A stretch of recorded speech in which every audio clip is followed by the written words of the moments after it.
Samantala, mataas pa rin ang presyo ng ilang gulay sa isang palengke sa Quezon City matapos ang sunod-sunod na bagyo at pag-ulan.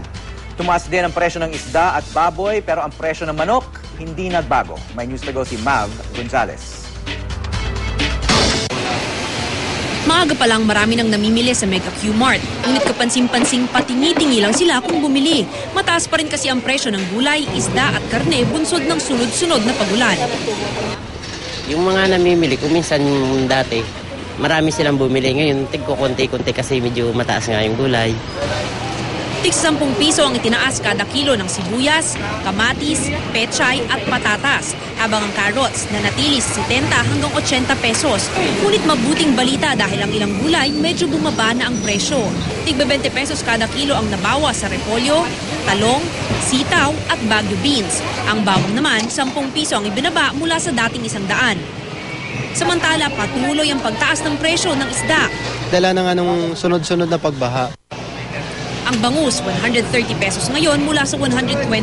Ang tilapia na dati naglalaro sa 90 to 95 pesos, 100 na ngayon. 120 pesos naman kada kilo ang galunggong galing sa 100. Ang manok na natili sa 130 kada kilo ang presyo. Ngunit ang baboy, tumaas din mula 170 sa 180 pesos. Nagbabawas sila ng kuha ng baboy. May kumikita pa po ba kayo niyan? Hindi na gano'n eh. Malit ang kita namin ngayon. Ang mga mamimili, iniinda na rin ang pagtaas ng mga presyo. Sa mga customer ko nagtitipid na lahat, ate. Halos kinakain na lang nila, mga gulay, kalahati, 1 perasong ganito. Bawas lang ng konti. Ibis na tigda 2 kilo kami, 1.5 na lang kami ngayon.